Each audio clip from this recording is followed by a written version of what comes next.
High friends, welcome back to my channel. আশা করি তোমরা সকলেই খুব ভালো আছো, আমিও কিন্তু ভালো আছি। এই দেখো, আজকে চলে এসেছিলাম বিকালবেলা। এটা হচ্ছে বাটারফ্লাই রেস্টুরেন্টে, বালুরঘাটের খুবই ফেমাস একটা রেস্টুরেন্ট। যারা বালুরঘাটে তারা থাকো তারা প্রত্যেকেই চেনো, আর যারা আসোনি তারা একবার এখানে এসে ভিজিট করো, সকলের ভালো লাগবে আশা করছি। আমার তো খুব ভালো লেগেছে। আজকে অর্ডার করেছিলাম নান, তারপরে হচ্ছে চিকেন কষা। এখানকার প্রত্যেকটা রান্নাই বেশ ভালো। সঙ্গে ছিল চিকেন ললিপপ, ফ্রাইড রাইস, এই যে আমি, তারপর আমার ভাস্তি, তারপর হচ্ছে ভাস্তির মাসি।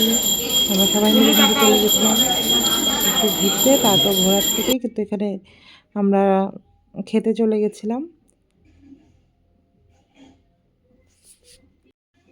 তোমাদের এই রেস্টুরেন্টটা কেমন লাগে অবশ্যই কমেন্টে জানিও। আর আজকে বেশি ভিডিও করিনি, আর আজকের ভিডিওটা কেমন লাগলো অবশ্যই কমেন্টে জানিও। তোমাদের সাথে আবার দেখা হবে অন্য কোনো ভিডিওতে। সকলে ভালো থেকে সুস্থ থেকো। বাই।